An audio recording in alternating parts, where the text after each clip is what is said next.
Bismillahirrahmanirrahim. Assalamualaikum warahmatullahi wabarakatuh.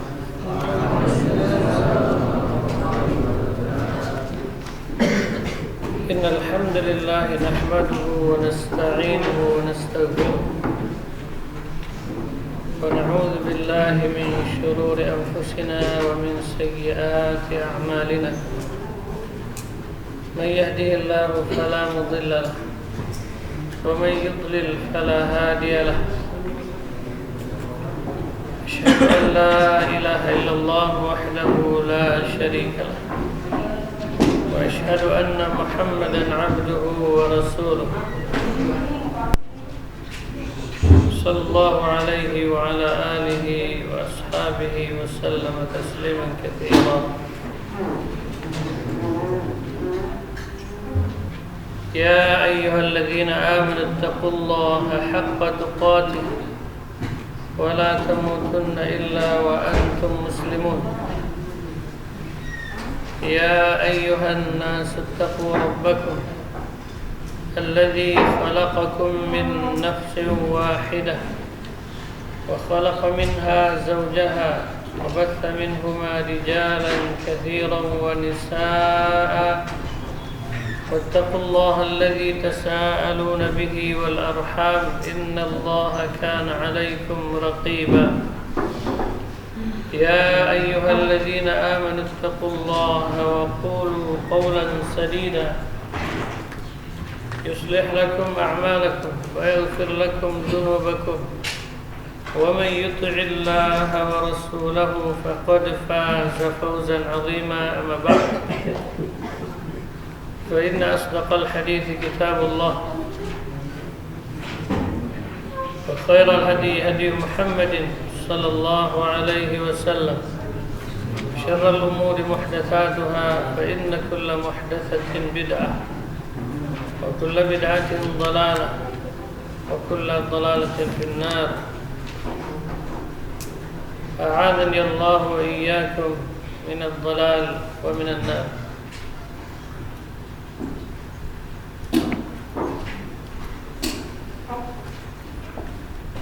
Alhamdulillah,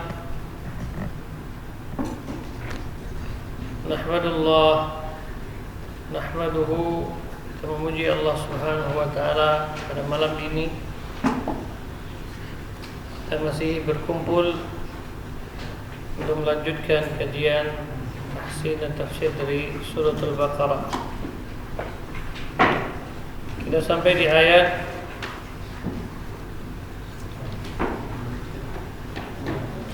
ayat 241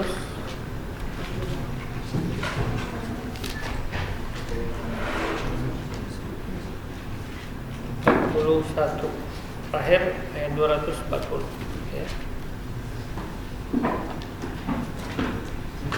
Malam ini insyaallah kita lanjutkan ayat 241.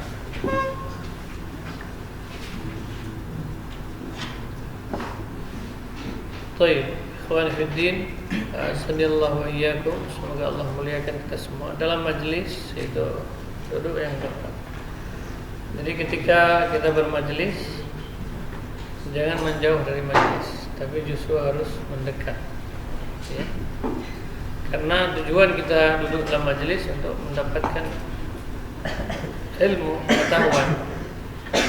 Makin dekat itu makin bagus. Bahkan adab dalam bermajlis itu sebagaimana dalam hadis Jibril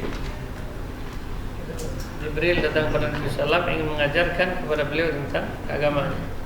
Bagaimana duduknya Nabi sampai ya, beliau sandarkan lututnya dengan lutut Nabi sallallahu dan meletakkan kedua tangannya di atas kedua paha Nabi sallallahu saking rapatnya. Sebenarnya itu adab secara tidak langsung yang diajarkan oleh Jibril alaihissalam kepada Rasulullah SAW.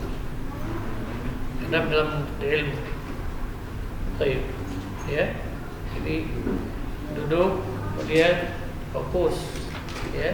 Dalam belajar juga kita harus fokus. Tidak boleh badannya di majelis tapi pikirannya di mana-mana. Ini tidak boleh. Tapi kita duduk fokus. Ada yang belum hadir, kemana yang lain? Sebagian tidak hadir. Di Santa maka tidak sempat tadi. Baik.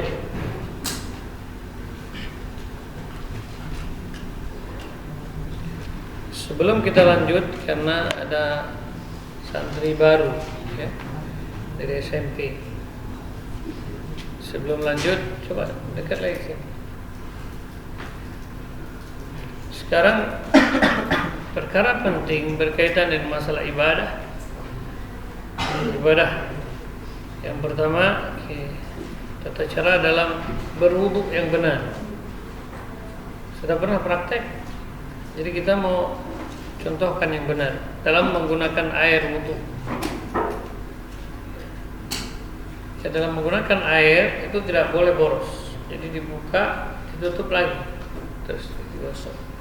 Jadi yang tujuannya itu anggota wudunya itu rata dengan air. Bukan banyaknya jumlah air yang digunakan, karena Nabi SAW melarang kita itu boros dalam menggunakan air ketika berwudu. Ya, jadi dibuka, tutup, terus digosok di sela-selanya juga harus rata semua. Ya, coba perhatikan sekarang, jangan menulis dulu, lihat di sini. Ya, kita mau praktekkan. Ya, lihat. Praktek. Jadi airnya dibuka, ditutup. Kalau air di sini dituangkan. Terus ya. Jadi ini harus sempurna ketika membasuh. Kemudian ketika kumur-kumur juga di satu ini aja. Kumur-kumur sisanya, kumur-kumur itu sampai airnya diputar-putar. Namanya madmadah. Itu memutar-mutar air ada dalam mulut. Kemudian baru dibuang, setelah itu sisanya baru dihirup. Karena dalam hadis itu ketika Utsman bin Affan mencontohkan itu ketika madmadah dengan istinsyaq itu salah gharafat. Jadi 3 ini aja, 3 tangan, 3 cekungan seperti ini. Itu jadi madmadah, kemudian istinsyaq. Karena istinsyaq isalul ma, memasukkan air ke dalam hidung, hirup sedalam-dalamnya, ya. Dalam hadis Nabi SAW mengatakan wabalik fil istinsyaq illa an takuna sha'imah. Disuruh menghirup ke dalam. Ya, jadi dalam penggunaan air tidak boleh boros. Ya, tidak boleh boros karena kelak akan ditanya. Ya, segala nikmat akan ditanya oleh Allah Subhanahu wa taala. Tsumma latus'alunna yawma idzin 'anin na'im. Kemudian latus'alunna, pasti kalian akan ditanya pada hari itu, yaitu pada hari kiamat, tentang segala nikmat, termasuk menggunakan air. Jadi tidak boleh boros kita gunakan, ya. Sedikit. Jadi salah gharafat. Sudah paham yang di belakang? Sudah? Maju lagi sedikit.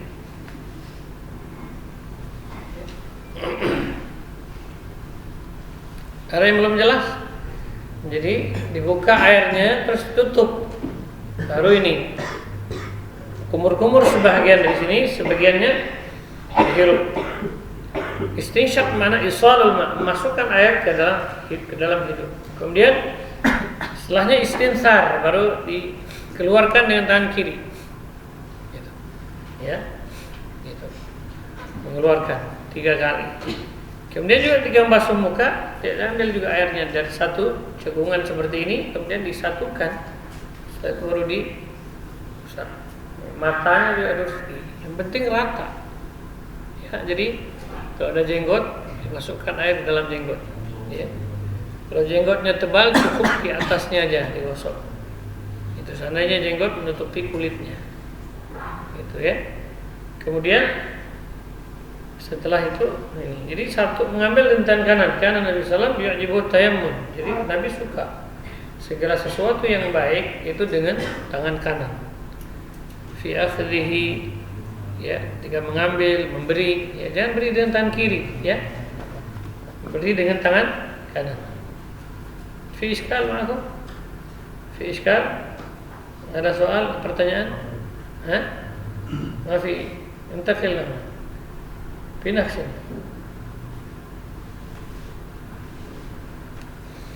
Baik.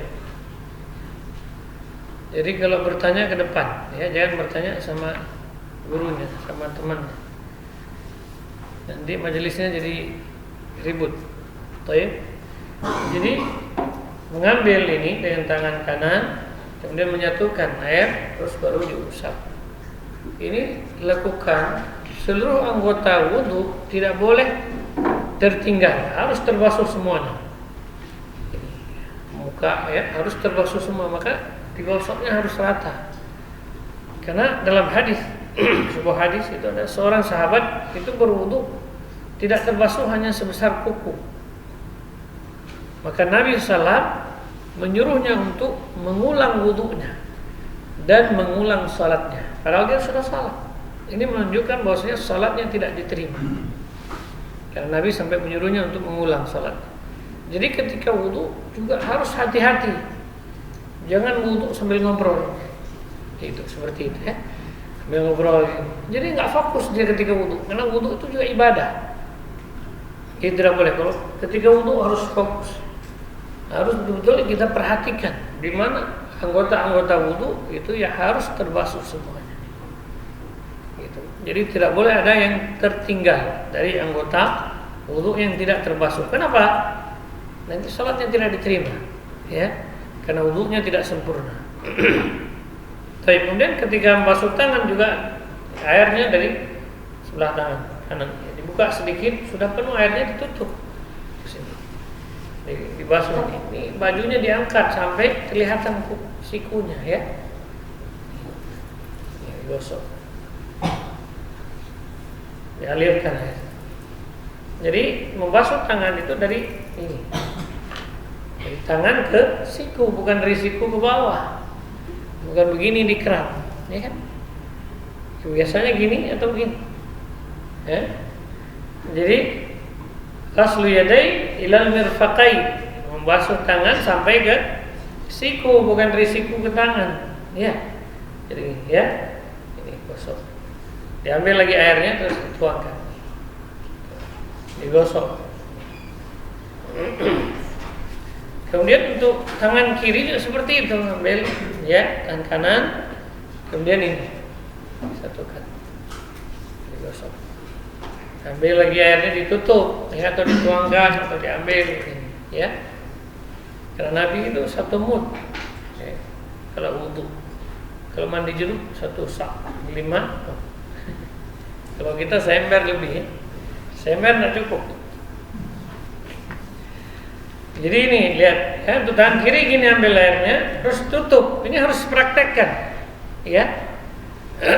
Karena ilmu yang tidak dipraktekkan kelak akan ditanya. Ya, wa'an ilmi, ilmunya sejauh mana dia telah amalkan. Jadi sudah dibuka ini airnya, kemudian ditutup satu. Ya, tidak boleh dibuka kerannya terus ngucur, terus dia gosok-gosok airnya ngucur terus, ya kan? Nggak boleh, itu namanya apa? Boros, ya. Fahim tuh? Sudah ngerti belum? Ada yang nggak paham? Ada? Yang nggak paham yang itu yang di belakang? Coba siapa? Sudah paham? Apa?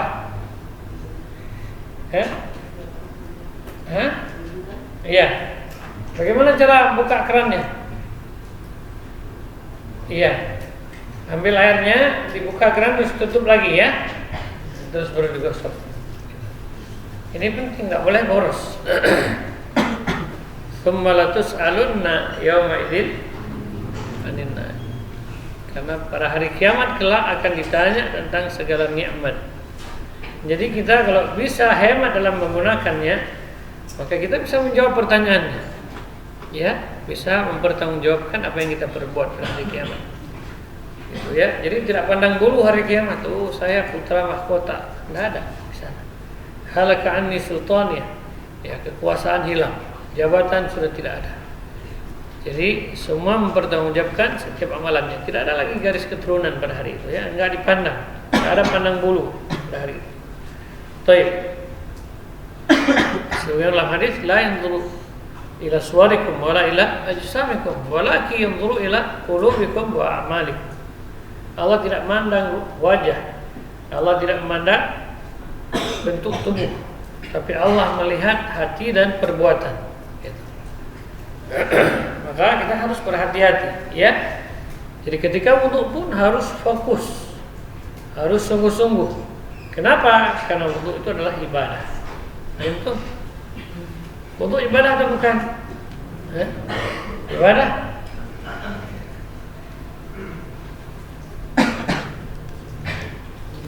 Karena Nabi SAW menyebutkan,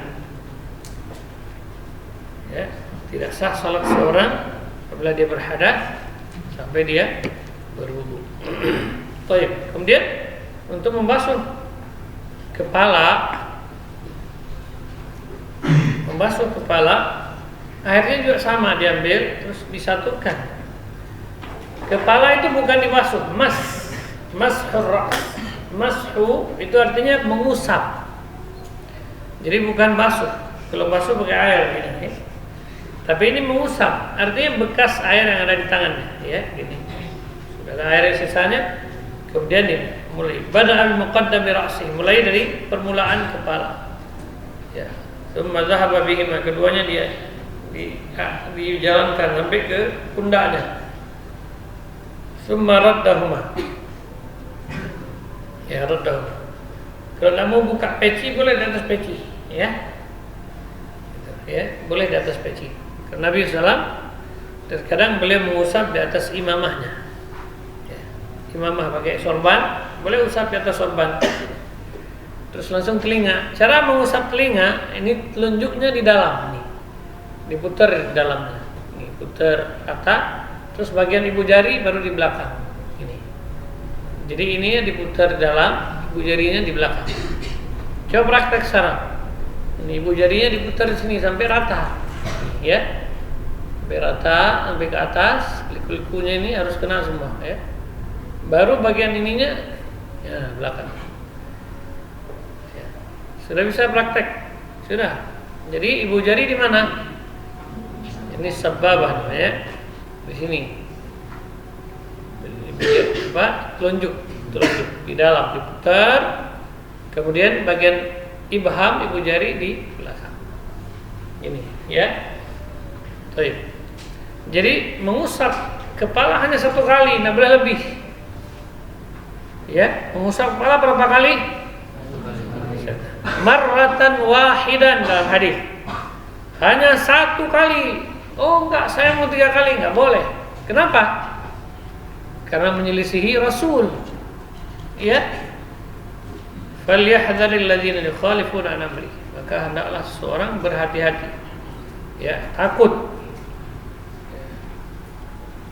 Ketika dia menyelisihi perintah siapa? Perintah Rasul, perintah Allah dan Rasul. Jadi mengusap kepala berapa kali? Ya. Tapi ada orang 3 kali. Ini. Terus baru ambil air lagi. Mashu udhunain bima'in jadidin. Membasuh telinga dengan air yang baru itu termasuk bid'ah. Perbuatan muhdath. Ambil air lagi untuk basuh telinga. Kenapa dikatakan bid'ah? Karena Nabi tidak pernah menyuruh para sahabat dan menyuruh umatnya untuk mengambil air yang baru untuk membasuh telinga. Karena beliau membasuh telinga, karena telinga ini bahagian dari kepala. Ya. Telinga bagian dari ras, bagian dari kepala. Ya, jadi mengusap kepala bukan mengusap rambut. Ya. Hah? Nggak harus basah karena dia diusap. Air yang ada di ini. Bukan rambut yang di mashu ras, ya. Fagsilu aydiyakum wa arjulakum ila al-marafiq. Fagsilu aydiyakum ila al-marafiq, ya. Wamsahu bi ru'usikum. Usaplah kepala, Jadi bukan rambut yang disuruh usap, bukan syar. Ya, wamsahu biru'usikum. Usaplah kepala kalian. Karena nanti kalau orang nggak ada rambut, gimana coba? Ada orang nggak ada kepala. Kalau Allah nyuruh usap rambut, nanti orang yang nggak ada rambut, kira-kira gimana? Makanya Allah nyuruh usap kepala, ya, mengusap kepala. Gak mungkin orang nggak ada kepala, ya? Ada. Ya. Hal yujad. Ada nggak dapati orang nggak punya kepala? Ha? Yang nggak ada kepala namanya apa? Sudah mayat, ya kan? Nggak mungkin orang hidup tanpa kepala. Ada yang hidup tanpa kepala? Tidak ada.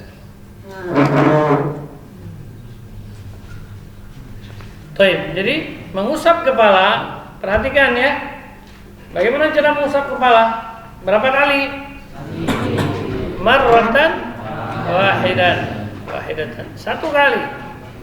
Ya, bada'a bi muqaddami ra'sih ini. Dicontohkan oleh Nabi gini. Ya. Mulai dari sini, thumma dhahaba bihima ila qafah. Lalu dijalankan sampai ke pundaknya. Thumma raddahuma. Kemudian dia pulang ke tempat semula. Ininya langsung telinganya. Gitu. Ya, tidak lagi ambil air. Ya. Sudah paham di situ? Ini yang Maluku sudah paham cara mengusap kepala? Sudah praktek. Ya, jadi seperti itu ya. Dibasahin dulu, doanya baru dimulai dari sini ya. Kemudian ke belakang terus depan. Terus baru seperti ini. Ya. Kemudian basuh kaki juga seperti itu, basuh kaki. Ini harus dimasukkan ini, karena di sini kan kalau tidak dimasukkan itu bisa nggak terbasuh. Jadi membasuh kaki itu dari depan dan dari belakangnya. Ini juga masuk bahagiannya, ini harus terbasuh semuanya sampai di sela-selanya, ya. Kemudian sampai mata kaki, ilal mirfaqain, ya. Mas faksilu arjulakum ilal ka'bain, ya, ilal ka'bain, laysa ilal mirfaqain, ilal ka'bain. Jadi masuk sampai ke mata kaki. Wa arjulikum ilal ka'bain. Dalam ayat ya. Jadi ujung kaki sampai ke mata.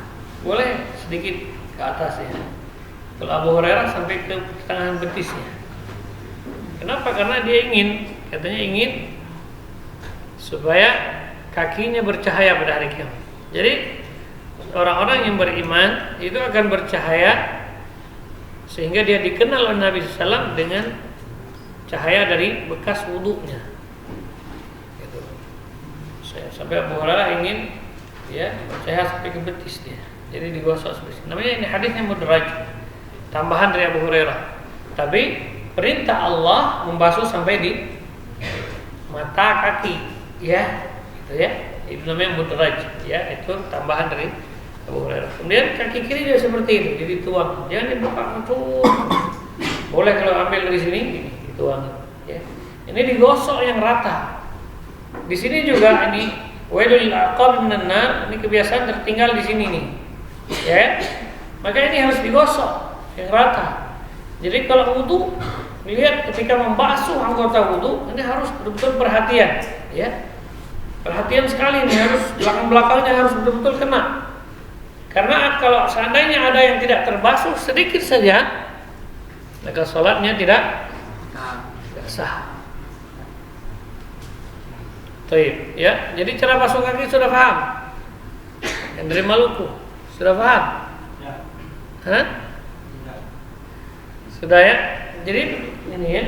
Lihat ini lekuknya ini dimasukkan jari-jari kelingkingnya yang kecil, kalau masuk jempol itu besar. Di sela-selanya ya, kayak kelingking. Sini. Di bawah-bawah ini ya, ini masuk betul. Harus betul-betul terbasuh semuanya. Ya. Baik. Kemudian setelah itu membaca asyhadu an la ilaha illallah wa asyhadu anna Muhammadan abduhu wa rasuluh. Sudah segitu aja.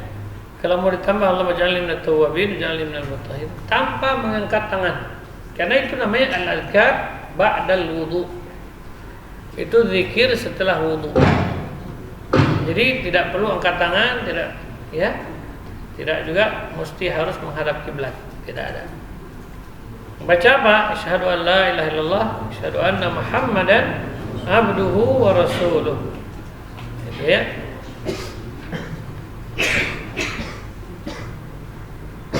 Baik.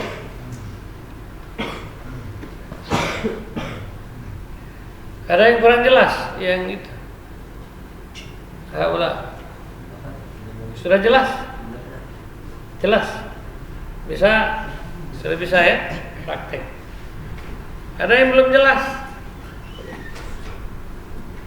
Ini Ustaz, asalnya kalau misalnya kita wudhu kemudian qomat, Ustaz, asalnya apakah kita tetap menyempurnakan wudhunya seperti biasa atau kita hanya mempercepat sedikit di apa yang kita lihat jadi 10 kali biar kita mendapatkan saf pertama atau ini Ustaz, takbir bersama imam.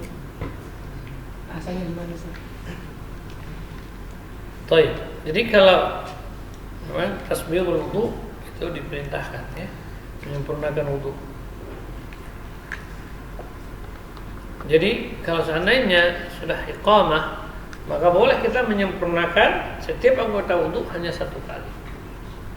Boleh seperti itu. Setiap anggota wudu satu kali, karena boleh satu kali, boleh dua kali, boleh tiga. Jadi maksimal itu tiga kali. Tidak boleh lebih dari itu. Kecuali kepala tadi ya. Kalau kepala berapa kali? Hanya satu kali, mengusap kepala, ya. Bukan membasuh kepala ya, paham? Beda antara mengusap dengan membasuh. Kalau basuh itu airnya yang dialirkan. Tapi kalau mengusap hanya dengan bekas air yang ada di telapak tangan.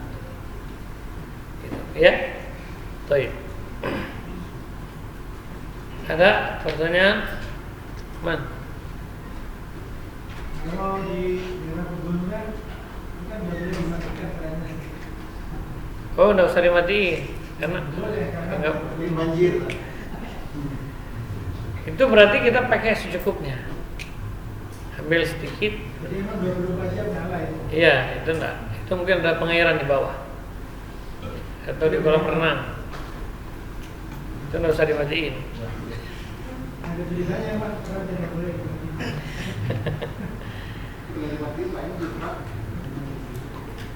Karena itu air dari mata air ya.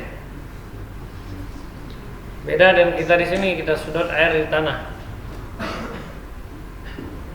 Jadi hendaklah engkau berhemat dalam menggunakan air walaupun kalian berada di tengah-tengah lautan. Jadi seperti itu. Kita berhemat. Di tengah laut ya harus hemat karena jarang air tawar ya. Air laut juga boleh kan? Boleh air laut. Istinsyak dan air laut ya.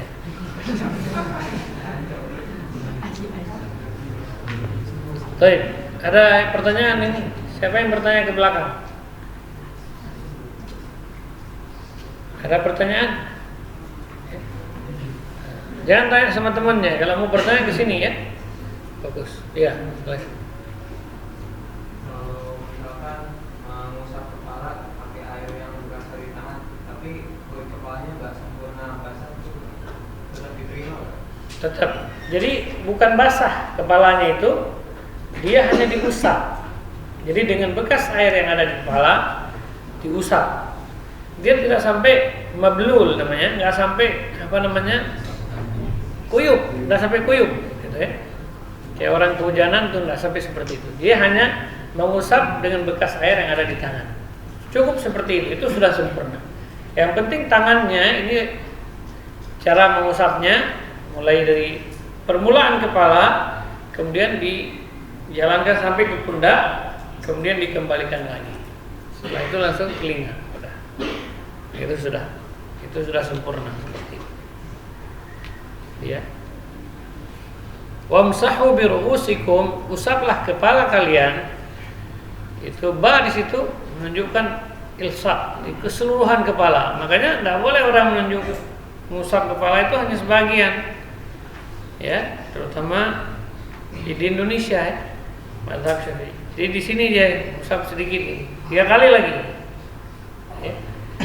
Boleh mengusap di sini 3 kali. Memang Nabi pernah contohkan, tapi tujuannya Rasul itu mengusap ubun-ubunnya aja. Ubun-ubunnya setelah itu beliau sempurnakan di atas sorbannya. Itu. Jadi cara mengusap di atas sorban atau kolansuah atau peci itu diusap ubun-ubunnya dulu, kemudian baru disempurnakan di atas sorban atau kopiah. Itu, ya. Boleh juga, itu cara pertama. Boleh cara yang kedua itu langsung mengusap di atas kopiah. Itu langsung. Atau di atas sorbannya. Tidak dibuka sorbannya gitu. Tapi yang pernah saya pelajari dulu di kitab Fatihahul Najah di 3 kali bebas, jadi guru kita menjelaskan tuh mau di belakang, di depan, di depan. Iya, memang saya boleh juga di ujungnya kalau sana ada jambul di sini. Boleh di jambulnya juga. Karena dia ngusap rambutnya, bukan ngusap kepala. Itu. Jadi memang itu menyelisih nas, menyelisih dalil. Karena Nabi sudah mencontohkan.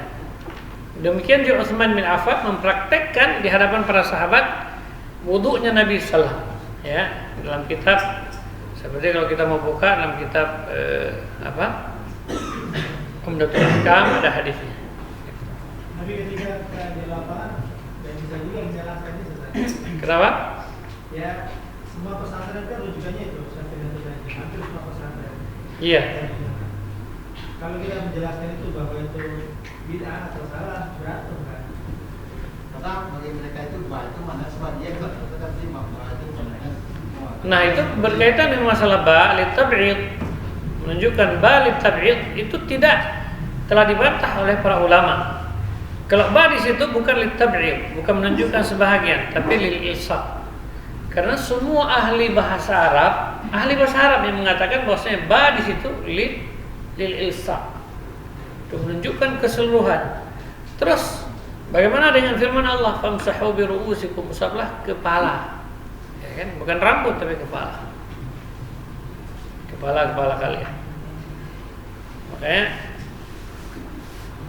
bukan mau dalam masalah agama itu, makanya seseorang tidak boleh dia taklid kepada sesuatu mazhab, suatu pendapat mazhab, pola pikir seseorang tidak boleh dia bertaklid.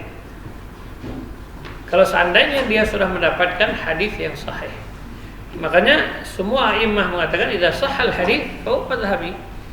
Kalau kalian mendapatkan hadis yang sahih, itulah mazhabku. Itu kata Imam Syafi'i, kata Imam Ahmad, ya, Abu Hanifah, Imam Malik. Jadi seperti itu. Mereka tidak menyuruh pengikutnya untuk untuk taklid. Gitu. Kemudian Safinah itu juga pengarangnya bukan Imam Syafi'i sendiri, bukan. Tapi bukan, tidak tahu pengarangnya. Abu Lais Samarkandi, ya. Abu Lais Samarkandi. Sudah lupa. Saya pernah mengkajinya juga. Fathul Qarib itu pernah mengkajinya. Makanya itu kita sekarang semua ucapan, semua fatwa dalam masalah agama itu boleh diambil, boleh ditolak. Kecuali kita sudah mendapatkan nas. Ya, ketika sudah mendapatkan hadis yang sahih, maka tidak boleh lagi menolak. Dia harus kembali kepada hadis. Maka dalam ayat itu solusi. Allah berfirman, "Fa in tanaza'tum fi syai'in." Maka jika kalian berselisih pada suatu perkara, ya. Fi syai'in umum sifatnya dalam masalah apapun. Jika kalian berselisih dalam masalah apapun, yufidul umum. Fi syai'in, ya. Jika kalian berselisih dalam masalah apapun, farudduhu ilallah wa rasul. Maka kembalikanlah kepada Allah dan Rasul. Sekarang mana dalilnya? Mana dalilnya? Jadi seperti itu. Yang tidak boleh itu taklid kepada pola pikir seseorang, tidak boleh. Dalam masalah agama ya, berfatwa boleh, tapi siapa yang menyelisih dalil, maka fatwanya tidak diambil. Ini juga telah diajarkan kepada kita oleh para imam mazhab, telah mengajarkan semua kepada kita.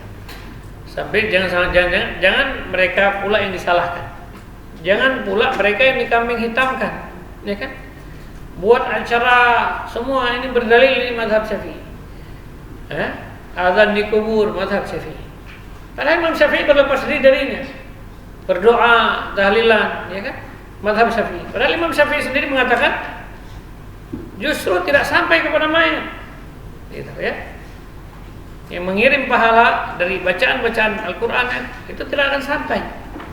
Beliau berdalil dengan ayat wa laisa lil insani illa ma sa'a.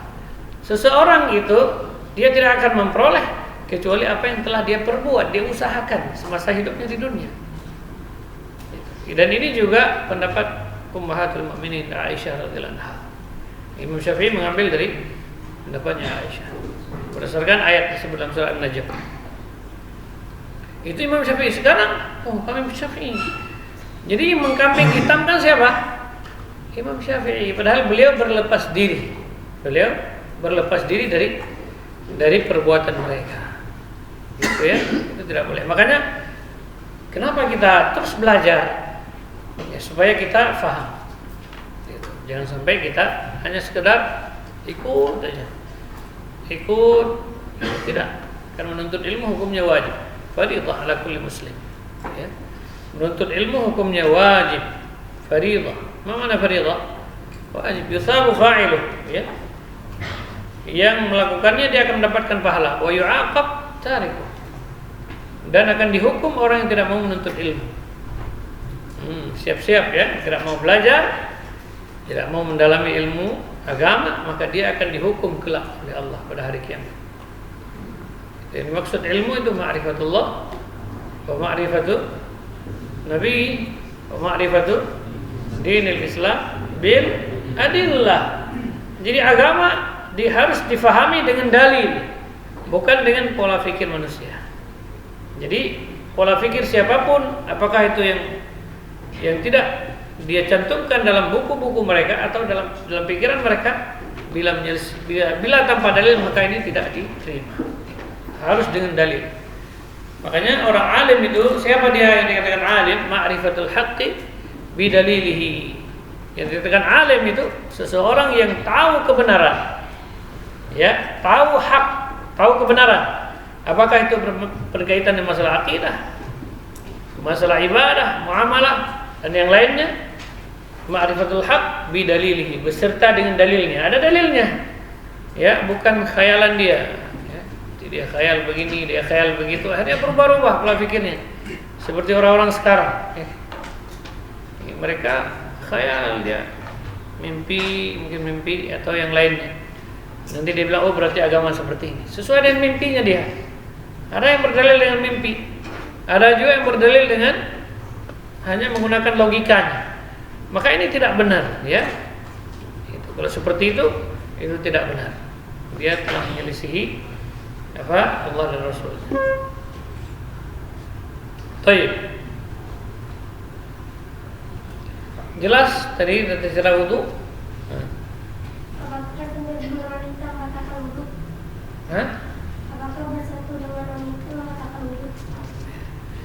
Bersentuhan dengan wanita yang bukan mahramnya itu bersentuhan, yang dimaksud itu bersentuhan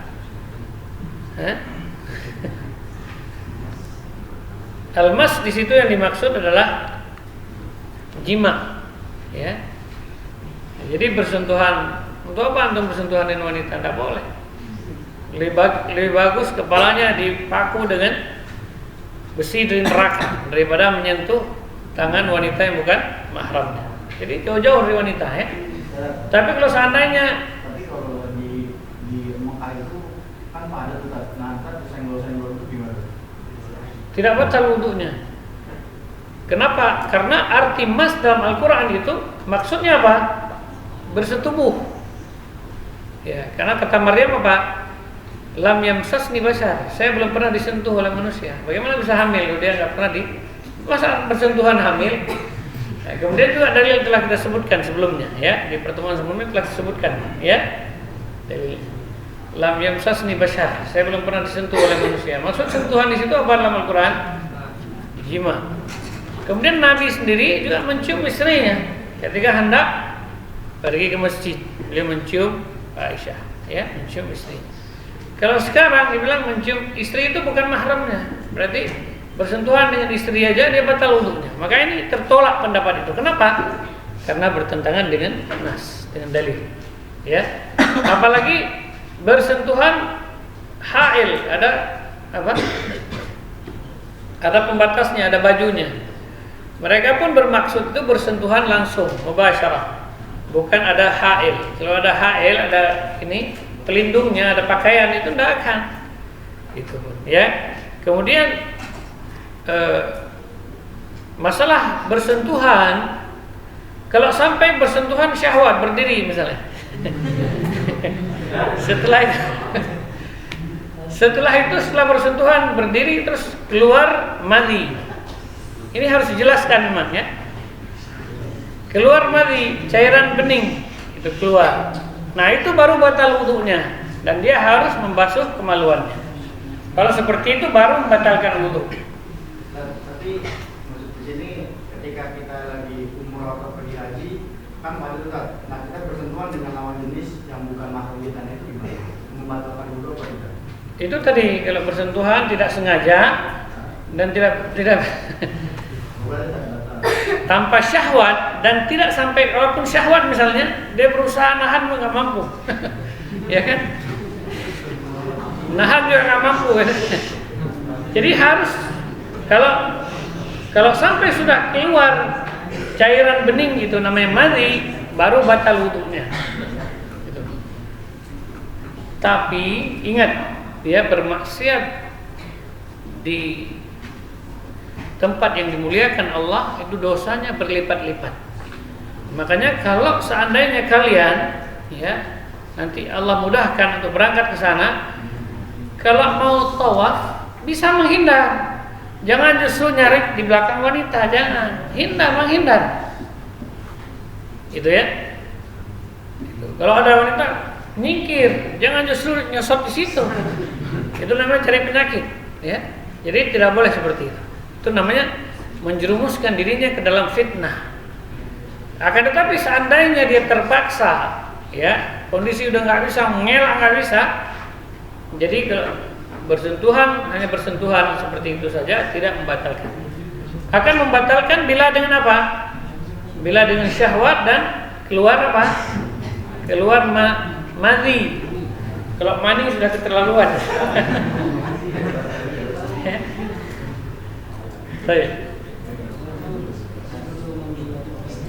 Hah? Apa itu? Kalau madi tidak. Cukup dia membasuhkan kemaluannya. Cebok seperti apa? Seperti istinja, ya. Itu. Kalau madi cukup cebok, kemudian dia wudu kembali. Kemudian dia najis. Kalau kena di celana, jadi celana harus dibersihkan. Ya, karena dia najis. Beda dengan mani. Kalau mani tidak najis. Baik. Sudah ditanya, ya. Ya. Jadi kalau madhi misalnya itu keluar madhi, maka dia harus apa? Harus membasuh kemaluannya. Sebenarnya dalam hadis kisah Ali bin Abi Thalib radhiyallahu anhu, istahyaitu an as'alah, ya, saya malu untuk bertanya kepada Nabi sallallahu alaihi wasallam. Kemudian beliau menyuruh Miqdad Aswad untuk bertanya, ya, kepada Nabi sallallahu alaihi wasallam. Maka Nabi memerintahkan kepadanya untuk falsil zakarah, hendaklah dia membasuh kemaluannya, kemudian berwudu. Lalu dia berwudu. Seperti itu. Hah? Iya, diganti celananya atau dicuci celananya. Cuci bahagian yang terkena madhi itu dicuci. Cuci sampai bersih, nanti diperes, pakai lagi. Ya. Jadi seperti itu. Tidak boleh salat dengan pakaian yang terkena najis. Ya, tidak boleh salat dengan pakaian yang terkena najis. Karena mani itu najis. Beda dengan mani. Kalau mani tidak najis. Ya.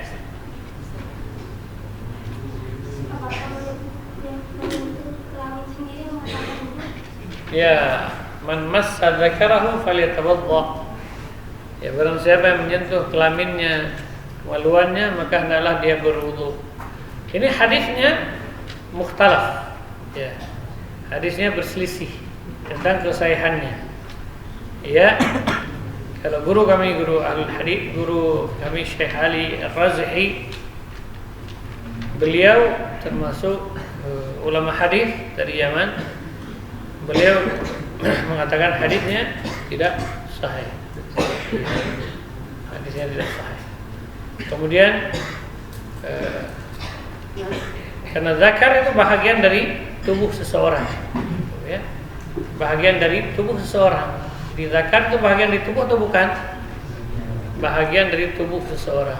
Maka oleh karena itu kalau seandainya dia bersentuhan, maka tidak membatalkan wudu. Tapi untuk menghindari, ya, karena ini terjadi khilaf, karena hadisnya itu ada yang mensahihkan, ada yang lemah. Gitu. Jadi untuk menghindari itu semua, maka jangan disentuh. Ya. Kecuali dia bersentuhan di atas dengan celana, misalnya dia pakai celana, tapi bersentuhan di atas itu nggak jadi masalah. Itu artinya bersentuhan langsung, ya. Yang maksud itu bersentuhan secara langsung. Memang hadisnya ada, man massa dzakarahu, siapa yang memegang kemaluannya, falyatawadda, maka hendaklah dia berwudu. Itu hadisnya.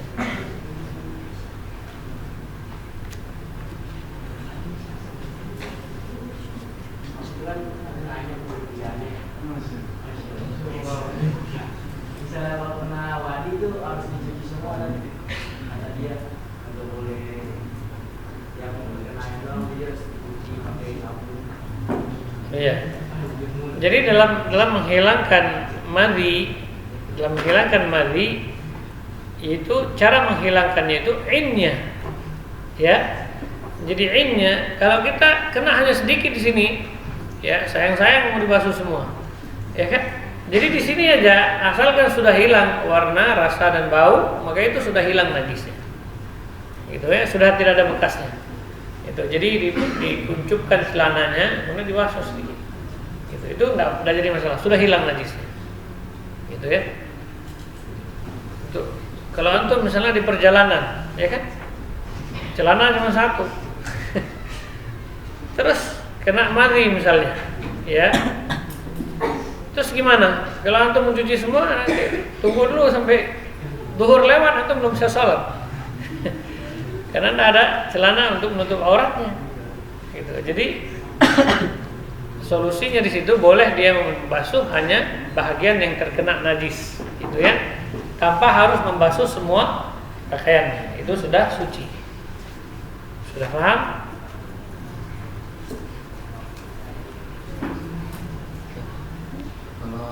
Setelah wudu ada juga yang menambahkan setelah asyhadu an la ilaha illallah ada wahdahu la syarika lahnya.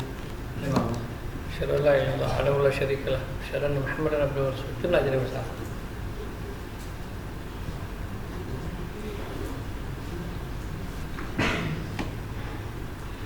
Baik, kemudian sudah selesai berwudu. Saya lihat ini sekarang tata cara takbir. Ya, boleh takbir aja karena ini penting, ya. Karena Nabi sallallahu alaihi wasallam hadis yarfa yadayhi hadwa mankibaih. Nabi itu mengangkat tangannya itu hadwa makna qarib, dekat dengan bahunya. Jadi ini menghadap kiblat, bukan begini takbir, ya. Coba perhatikan semuanya. Yang nulis jangan dulu, coba. Lihat dulu ke sini karena ini praktek dulu, lihat, ya. Jadi ketika takbir la yufarrij, jangan dia merenggangkan jarinya. Wala yakbid, jangan digenggam. Apakah menggenggam seperti ini juga termasuk menggenggam, ya?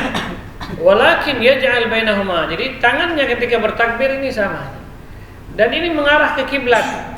Ya, hadwa artinya dekat dengan bahunya atau dekat dengan telinganya. Faham? Mak dekat. Hadwa mankibai atau hadwa udhunai. Kana Nabi. Dalam hadis itu kalau Rasul, ya, kalau sahabat meriwayatkan dari Nabi SAW dengan lafaz kana, ini yufidul istimrar, menunjukkan bahwasanya itu terus menerus Nabi melakukannya seperti itu. Paham? Ya, jadi seperti itu, terus menerus. Yarfa' yadayhi hadwa mankibaihi. Berarti hadwa dekat dengan bahunya atau dekat dengan telinganya. Tidak sampai bersentuhan, ya, tapi hadwa dekat. Ya, dekat dengan telinganya atau dekat dengan bahunya. Ini ya, Allah dari sini.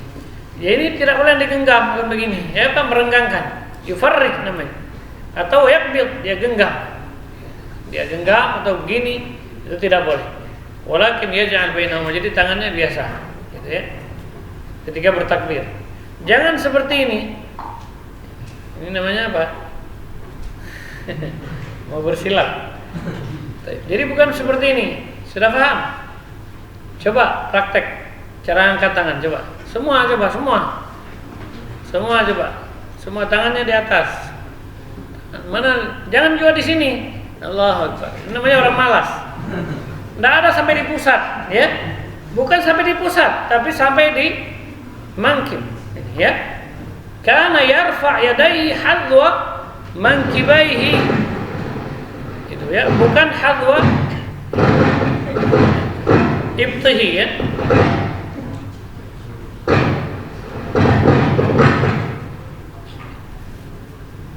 Baik. Jadi kana yarfa' yadayhi, ya, harus sungguh-sungguh ketika bertakbir. Jangan bermain-main, seakan-akan kita bermain-main gini. Allah. Ya kan di sini nih.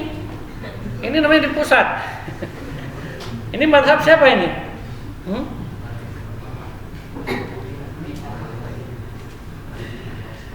Jadi ingat di sini dekat dengan bahu atau dekat dengan telinganya. Baik takbiratul ihram atau takbir yang lainnya yang disunnahkan mengangkat tangan. Paham? Sudah paham semua? Sudah? Coba angkat tangannya. Hadwa mankibai, bahu atau hadwa udhunai. Ya, ini jangan digenggam, jangan direnggang. Ya ja'al bainahuma, ya. Itu Nabi mencontohkan seperti itu. Kalau contoh orang-orang yang lain, maka jangan diikuti.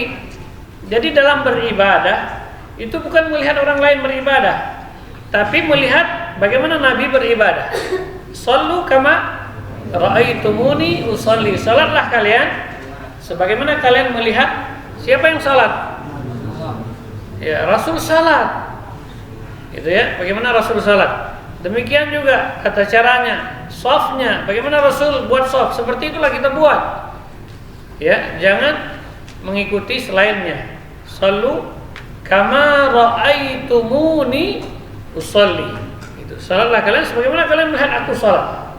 Jadi ketika takbir pun harus seperti itu. Kemudian ketika kana yadha, ya, kaf al-yumna ala dhahr al-kaf al-yusra wa rusul was-sa'id.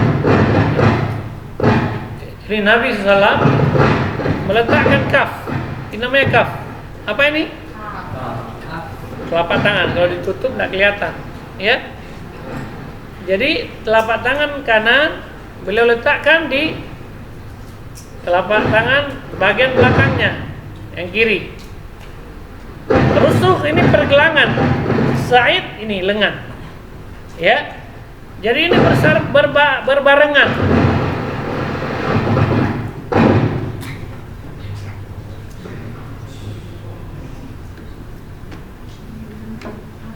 Boleh diperbaiki mic-nya, ya. Jadi jangan ketika kita kajian ribut. Jadi ini kita keluarkan sedikit biaya untuk perbaiki ini. Insya Allah itu ajar yang besar. Ya, jadi jangan. Petugasnya juga seperti itu, ya. Jadi petugasnya. Jadi jangan sampai kita terganggu dengan ini hal-hal seperti itu. Baik. Ingat, jadi ya ini lengan kaf yumna ala Allah, kaf al yusra wal rusuk was sa'id. Jadi ini kaf satu dari sini sampai ke ujung, ya namanya kaf. Jadi ketika dijelaskan hadis ini, ya Syekh Adam Al-Ethiopi beliau menjelaskan bahwasanya usul kaf, ini usul penghabisan itu berada di tengahnya ini. Kemudian pertengahannya kaf berada di rusuk, di pergelangan. Asabi, jari-jarinya kafnya ini berada di mana? Di sini, lengan. Karena Nabi sallallahu yadha al-kaf al-yumna ala dhahar al-kaf al-yusra war-rusuk sa'id. Ya. Jadi seperti itu. Ini bareng dia. Karena dengan waw. Ya. Berarti ataf. Ya. Bareng. Tidak boleh terpisah ini. Jangan satu di sini, jangan dua di sini. Ada yang salah tangannya di sini. Coba perhatikan dulu nih, ya. Jangan di sini. Kenapa? Karena ini berbarengan di sini, ya. Ini satu kaf yumna ala dhahr al-kaf yusra war rusuk was sa'id. Ini dengan apa? Dengan waw ataf. Berarti menunjukkan berbarengan. Ya. Nah, ini.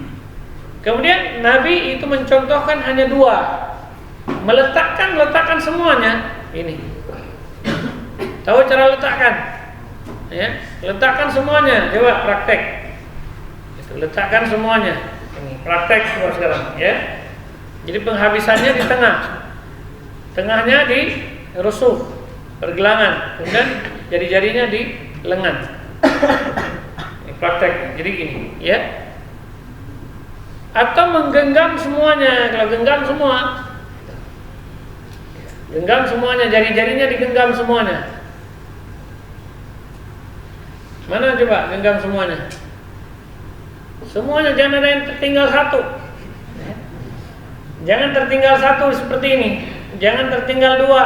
Ini namanya jama' bainal qabd wal wada'. Ini artinya dia sudah menyatukan antara meletakkan dengan menggenggam. Walaupun ini pendapatnya Abu Hanifah, tapi pendapat ini tertolak.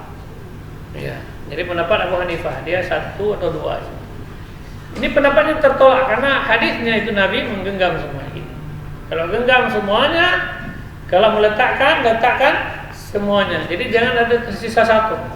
Ya, sudah paham? Coba praktek. Kemudian baru diletakkan di dalam bagian depan. Ya, boleh di sini, boleh di sini, boleh ke bawah sedikit. Jangan terlalu ke atas. Ya, nanti sesak nafas. Jadi gini genggamnya nih, ya. Nih, ini ibu jari di bawah, ini semua. Paham tuh? Kalau meletakkan semuanya di tengah, ya.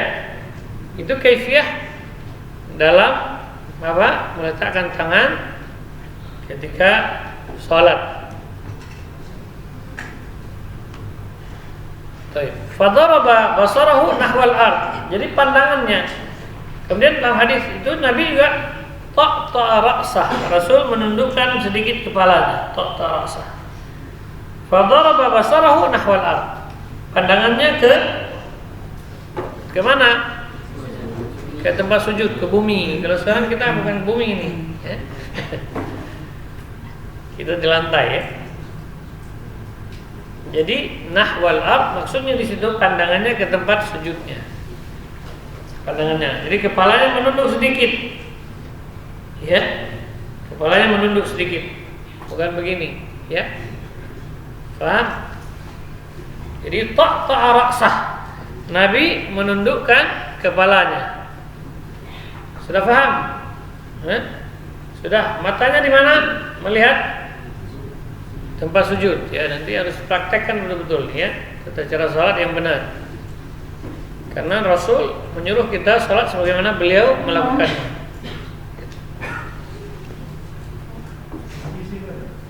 Cara berdiri, cara berpindah. posisi atas, bawah, tengah, bawah, pusat, pusat. Posisi bagian depan boleh.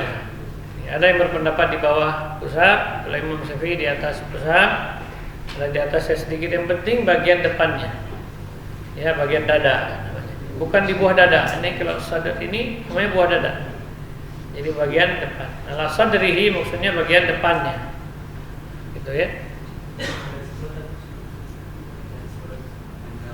Iya di atas pusat. Ya boleh juga di sini boleh, di sini boleh, di sini boleh, ya. Ya, jangan begini. Baik, sudah jelas. Jadi kalau sholat harus paham bagaimana meletakkan sholat. Meletakkan tangan ketika berdiri dalam sholat. Kemudian ketika berdiri juga jangan terlalu direnggangkan kakinya, ya. Jangan juga terlalu dikempil, ya. Tapi berdiri sejajar dengan bahunya dan jari-jarinya mengarah ke kiblat. Jadi ketika merapatkan shaf itu dalam hadis Nu'man bin Bashir, ya dalam hadis Nu'man bin Bashir yang diriwayatkan oleh Ibnu Khuzaimah dan disahihkan dalam sahihnya itu yalzaq baina ka'bihi bi ka'bi sahibi. Jadi yang menempel itu bagian mata kaki. Paham? Yang menempel bagian apa? Mata. Tahu mata kaki? Ya, ini namanya mata kaki. Ini bagian yang menempel. Yalzaq baina ka'bihi bi ka'bi sahibi wa rukbatihi bi rukbati sahibi. Bagian lutut dengan lutut sebelahnya. Wa mankibihi, mankib. Apa ini mankib? Bahu dengan bahu di sebelahnya. Jadi ketika kita merapatkan shaf itu termasuk dari ibadah. Ya, termasuk dari ibadah. Bagaimana para sahabat mempraktekkan? Seperti itulah kita lakukan. Ya. Bagaimana para sahabat mempraktekkan? Seperti itulah kita lakukan. Ya. Fa in amanu bimithli ma amantum bihi faqad tadawu. Ayat itu berkaitan dengan itu. Ya. Jika kalian beriman sebagaimana mereka beriman, para sahabat, itu masuk juga ke dalamnya tata cara beribadah sebagaimana mereka melakukannya, sungguh kalian mendapatkan petunjuk. Gitu. Jadi disuruh kita mengikuti para sahabat Nabi SAW. Bagaimana mereka dalam melakukan ibadah, tata cara dalam beribadah. Seperti itulah kita praktekkan. Gitu ya, bukan mengikuti WHO ya. Baik.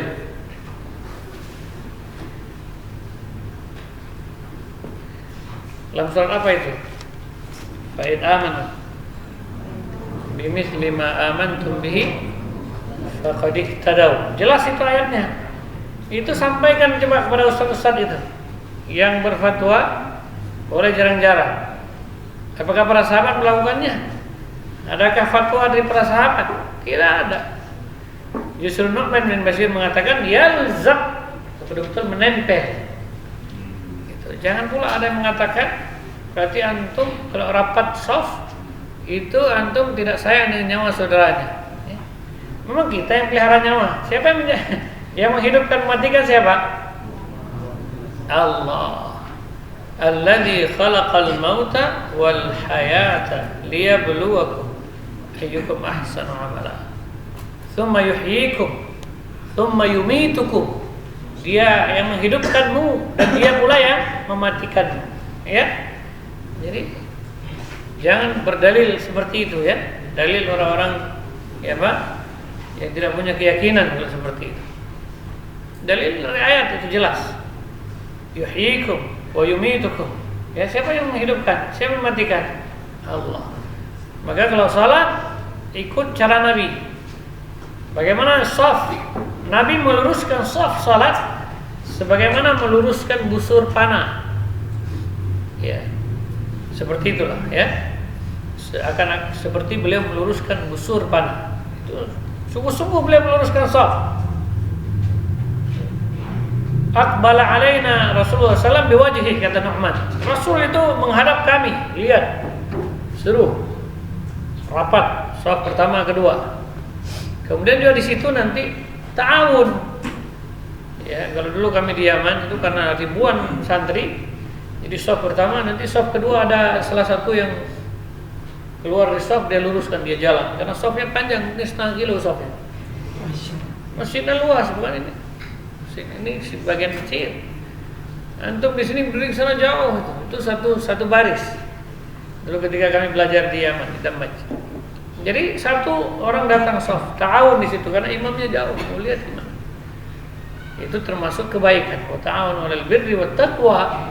Karena meluruskan saf itu termasuk bahagian dari ketakwaan.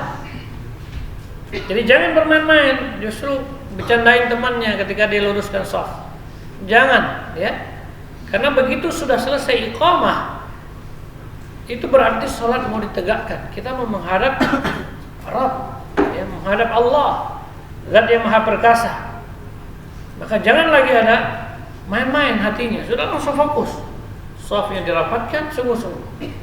Ya, kalau ada temannya yang masih belum lurus, kasih tahu. Shaf belakang itu bisa melihat shaf depan, benar enggak? Nanti kalau ada yang maju sedikit misalnya, itu kasih tahu, mundur sedikit. Itu belum lurus. Jadi yang diseluruskan bagian tumit belakang, mata kaki, bagian tumit. Itu betul-betul lurus ya.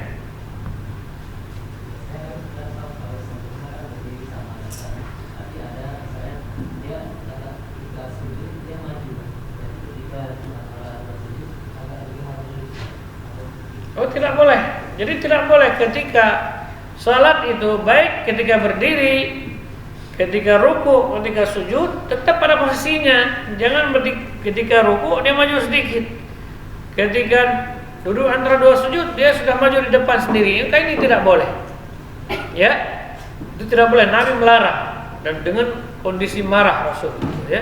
Ketika ada seorang itu yang bagian dadanya maju dia. La tuqiyamanna sufufakum, langsung Nabi mengatakan, kamu luruskan saf, aw la yukhalifan Allah baina qulubikum. Dalam riwayat yang lain, baina wujuhikum. Itu karena kehati-hatian ya ketika menegakkan saf. Jadi tidak boleh maju, tidak boleh juga mundur. Berarti harus rata. Baik ketika berdiri, ketika ruku, sujud, duduk antara dua sujud sampai akhir salat, tetap dia posisinya sama. Paham tuh? Ini paham? Paham. Jadi jangan ketika mau ruku maju sedikit, ya. Mau sujud maju sedikit juga tidak boleh. Jadi tidak boleh. Ya, tetap pada posisinya. Ya.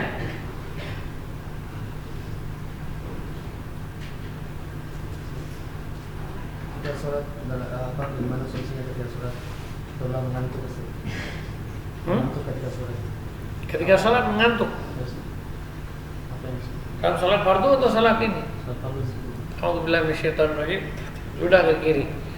Mungkin ada setan. Ya. Zaman itu kan gimana? Hah? Kalau sudah sebelah kiri, ada khawatir ada jemaah di sebelah kiri. Jangan ke ini, jangan diludah. Isyarat aja. Isyarat. Atau lagi sholat dia lalai, ya, ngelindur lagi sholat, ya, kemana-mana.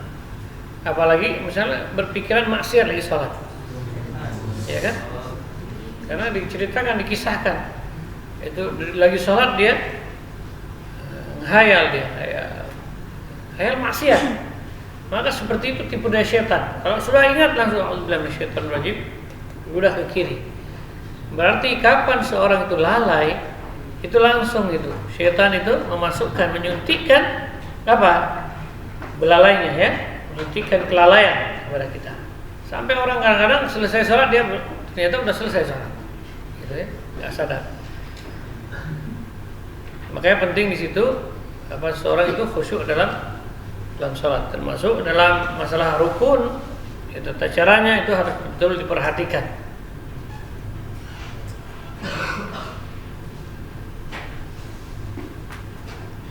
Kalau sholat sunat dia ngantuk, maka tidak boleh. Ya. Selesai sholat udah tidur langsung. Karena Nabi melarang.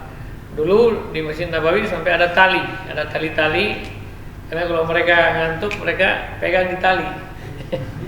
Ya, maka Nabi suruh potong semua tali-talinya. Kalau kalian ngantuk maka disuruh tidur. Gitu ya. Nanti kalau udah selesai berdiri salat lagi. Likulli haqqin haqqa, karena untuk tubuh itu ada haknya juga, itu apa? Istirahat. Ya, jadi istirahat. Jadi kalau ngantuk jangan, nanti bukan lagi memuji Allah, nanti bisa mencela Allah. Karena dia nggak sadar apa yang dia baca, ya kan? Benar nggak? Gitu. Jadi seperti itu. Maka kalau ngantuk, ya, kalau dalam sholat sunat ngantuk maka dia tidur. Kalau sholat fardu tiap hari ngantuk. Kalau bilang syaitan wajib, ludah.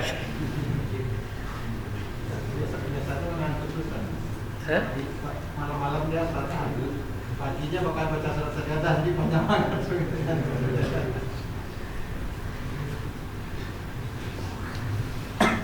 Fokus, makanya kalau seseorang itu ketika dia beribadah kepada Allah itu harus didasari oleh rasa cinta, hub. Ya, ada rasa cinta, sehingga dia akan bersemangat dalam melakukannya. Gitu. Ketika beribadah kepada Allah dengan rasa cinta, maka dia akan bersemangat, gitu, bersemangat untuk supaya ibadahnya itu diterima oleh Allah. Sehingga kalau orang semangat tidak akan ngantuk. Beda halnya kalau malas. Kalau malas baru ngantuk. Gitu. Maka harus didasari oleh rasa cinta, hub. Ya.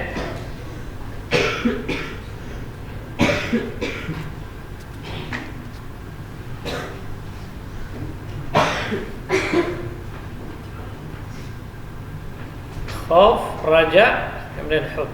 Ya, itu harus ada dalam salat. Khauf, raja, dan hub.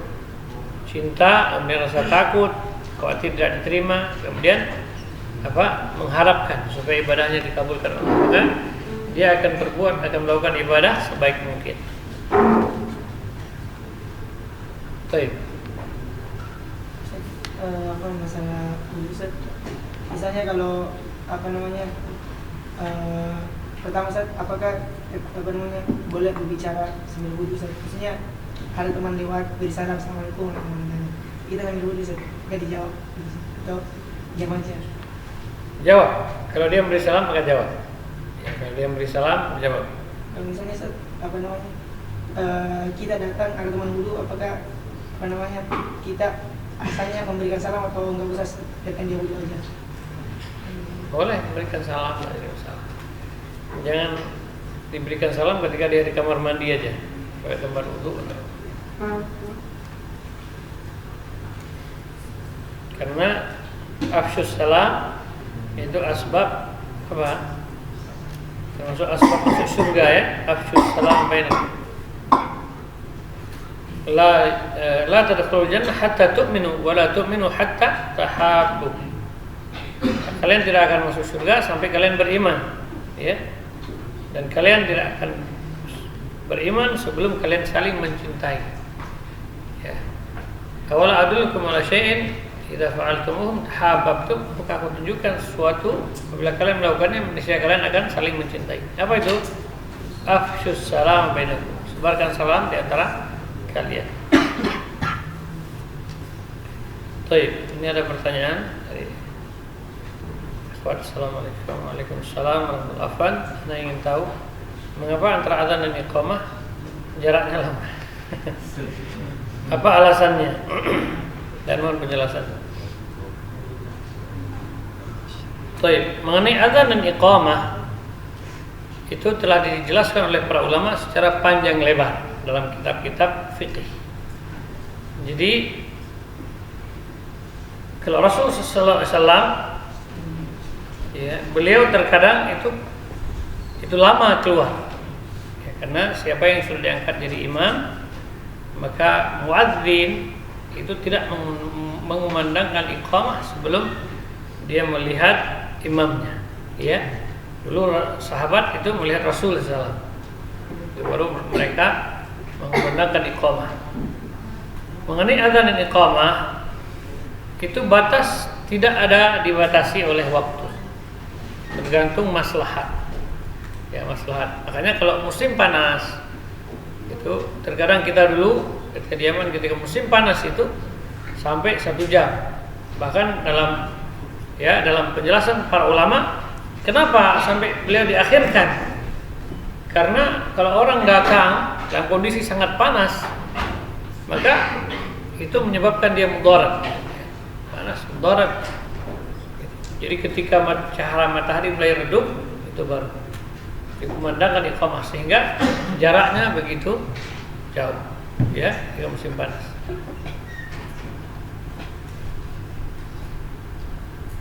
Antara azan dan iqamah makin lama, ini makin bagus sebenarnya, karena itu waktu mustajabahnya doa. Ya. Bukan ngobrol di bawah pohon, ya, tapi duduk di situ berdoa kepada Allah. Makin jarak, makin banyak ibadah yang kita bisa lakukan. Kemudian juga ketika seseorang dia sudah di masjid, sudah azan dia di masjid, murojaah atau dia menunggu iqamah, itu dia didoakan oleh malaikat. Itu. Jadi banyak kebaikannya sebenarnya. Didoakan Allah maghfir lahu, Allah marham. Dan dia dihitung sedang salat pahalanya. Karena dalam hadis menunggu salat itu sama dengan dia sedang melakukan salat pahalanya. Berarti tidak ada ruginya. Ya, tidak ada kerugiannya. Justru makin besar pahalanya, ya. Akan tetapi jangan nunggu di rumah situ. Karena bukan imam. Beda. Kalau imam dia tunggu dari rumah karena Rasul keluar baru dilihat muadzin imamnya sudah keluar baru. Gitu. Kadang-kadang ketika kita misalnya kebiasaan memang lama, ya, begitu kita cepat nanti banyak yang masbuk tidak dapat sholat. Kadang-kadang ada orang ya akhirnya sholat sendiri, ya kan? Masbuk, kenapa? Karena terlalu cepat. Gitu. Maka kondisi seperti itu juga maslahat dalam rangka bagaimana jamaah itu bisa berkumpul semuanya, baru dikumandangkan iqamah. Itu berkumpulnya jamaah kira-kira berapa lama? Jadi seperti itu, ya. Itu maslahat kembali kepada kondisi dan situasi. Kemudian yang sudah di masjid, yang sebelum azan sudah di masjid, dia sudah banyak pahalanya. Mungkin dia duduk di situ waktu mustajabahnya doa. Dia berdoa di situ, dia merojaah Quran, dia didoakan malaikat. Jadi banyak kebaikan. Jangan sebel, ya. Sebel. Jangan seperti itu. Kenapa dia sebel? Karena dia tidak tahu, tidak faham. Ya, Nabi terkadang mengakhirkan salat sampai-sampai sahabat itu sudah manggut-manggut, ke rumah sudah tidur semua, orang-orang anak-anak sudah bertidur semua. Gitu, ya. Karena itu kebaikan sebenarnya. Cuman karena cara pandang orang awam, akhirnya dia nggak mau ikut jamaah. Gara-gara seperti itu. Padahal seandainya dia di masjid, duduk berzikir, berapa banyak kebaikan yang dia dapatkan. Gitu. Sibuk mengejar dunia kalau sekarang. Nanti saya nggak bisa kerja. Jadi memang seperti itu, ya. Karena alasan banyak sekali alasannya. Untuk keduniaan, rata-rata untuk keduniaan.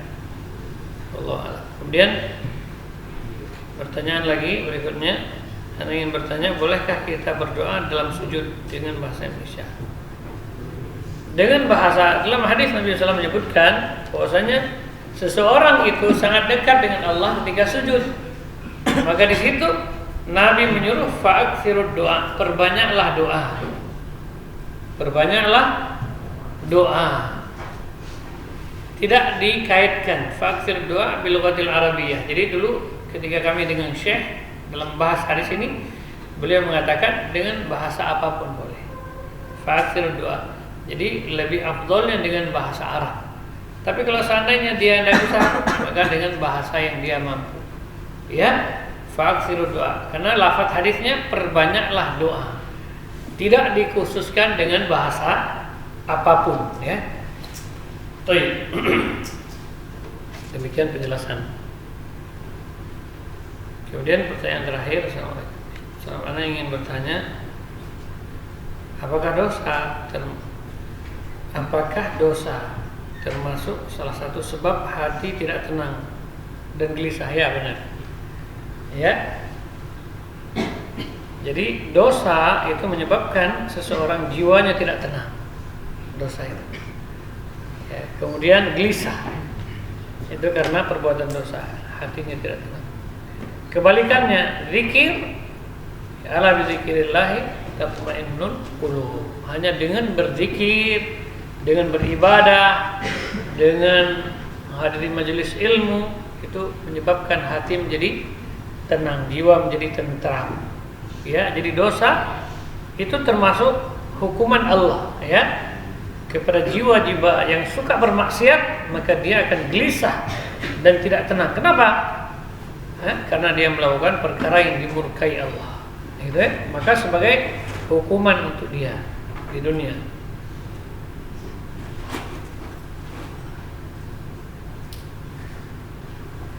Dan bagaimana cara menenangkan hati sedangkan yang sedang gelisah, ya?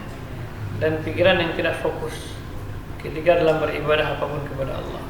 Masya Allah, ya. Jadi sekarang masalahnya apa? Itu harus diselesaikan. Jadi kenapa tidak tenang dalam ibadah? Ada masalah. Apa masalahnya? Selesaikan dulu. Kalau misalnya perutnya lapar, keroncongan, makan dulu, ya. Kalau misalnya tidak tenang karena apa? Karena nahan kentut atau nahan air besar, air kecil, maka buang dulu air besar dan air kecil. Jadi supaya tenang, gitu. Seperti itu. Kalau yang lainnya pikiran tidak tenang, maka ketika beribadah kepada Allah, hadirkan sifat ihsan dalam ibadah, dalam salat. Ka'annaka tarah. Jadi kita sedang berdiri di hadapan Allah Subhanahu wa taala, ya. Jadi kita harus yakin bahwasanya Allah memperhatikan kita. Gitu. Jangan beranggapan ketika kita salat tidak ada sifat ihsan dalam salat. Gitu. Kalau tidak ada sifat ihsan dalam salat, bagaimana kita bisa mendatangkan kekhusyuan dalam salat? Jadi harus kita wujudkan sifat ihsan dalam beribadah. Ka'annaka tarah, seakan-akan engkau melihat. Demikian juga ketika kita beribadah, membaca Al-Quran juga kita harus meyakini bahwasanya Allah Subhanahu wa taala mendengar bacaan kita. Ya, mendengar bacaan kita. Maka coba antum baca depan guru, karena gurunya mendengar. Pasti antum perbagus suaranya, ya kan? Berusaha tenang baca. Demikian juga kita ketika sendirian, bahwasanya Allah Subhanahu wa taala itu memperhatikan dan mendengar bacaan kita. Maka harus kita fokus, konsentrasi. Seperti itu, ya.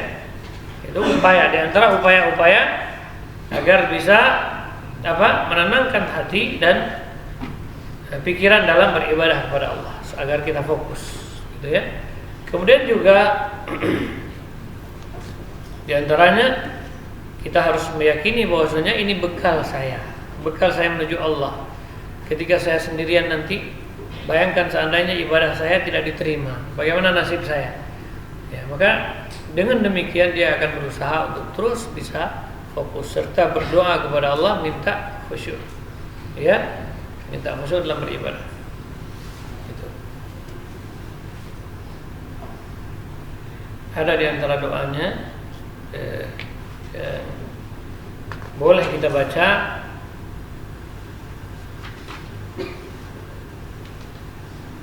dalam sholat atau di luarnya, ya. Apa bunyinya? Allahumma tahhir qalbi minan nifaq wa amali minar riya wa lisani minal kidib. Ya Allah, bersihkanlah hatiku dari nifaq. Ya, karena ibadah yang orang malas beribadah ini salah satu, ya, berarti ada tanda-tanda nifaq di dalam hatinya. Karena Allah menyebutkan wa idza qamu ila shalah qamu kusala. Apabila mereka berdiri untuk salat, maka mereka berdiri dengan malas. Itu ya, itu ciri-ciri munafik. Yura'un an-nas wa la yadhkuruna Allah illa qalila. Ya, mereka ingin memperlihatkan kepada manusia dan mereka tidak berzikir menyebut Allah kecuali sedikit. Ya. Itu ciri-ciri nifaq. Maka minta dibersihkan, Allahumma tahhir qalbi minan nifaq wa lisani minal kidhib. Ya. Wa amali minar riya, amalku dari riya, minta dibersihkan oleh Allah.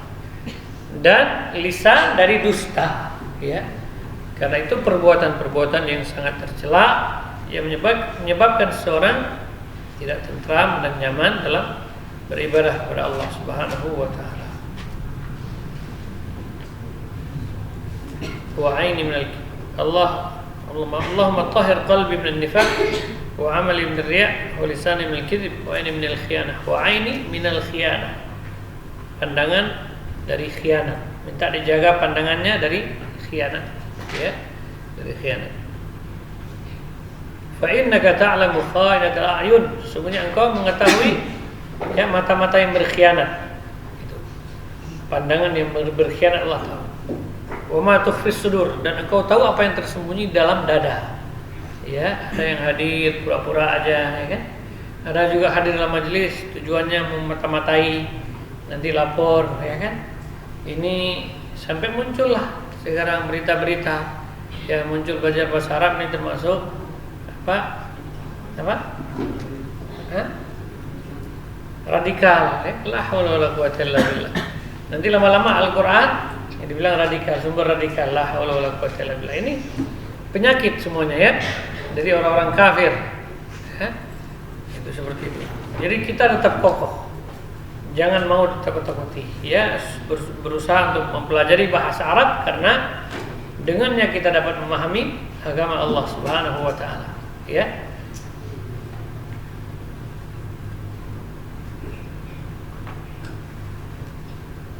Fa innaka ta'lamu kha'inatal a'yun wa ma tukhfis sudur. Ya Allah, engkau tahu mata yang khianat dan apa yang tersembunyi dalam hati dada manusia. Itu ada orang hadir ya, nanti mata-matai tujuannya itu. Ada seperti itu namanya jasus. Ya, jasus. Mata-mata jasus itu ya. Enggak boleh wala tajassasu. Allah melarang. Arti haram hukumnya, dilarang. Wala tajassasu. Jangan kalian saling memata-matai. Wala yaghtab ba'dukum ba'dha. Dan jangan menggunjing satu dengan yang lainnya. Ya. Ayuhibbu ahadukum ay ya'kula lahma akhihi maitan. Sukakah kalian makan daging saudaramu yang sudah menjadi bangkai? Ya, siapa yang suka? Tidak ada yang suka.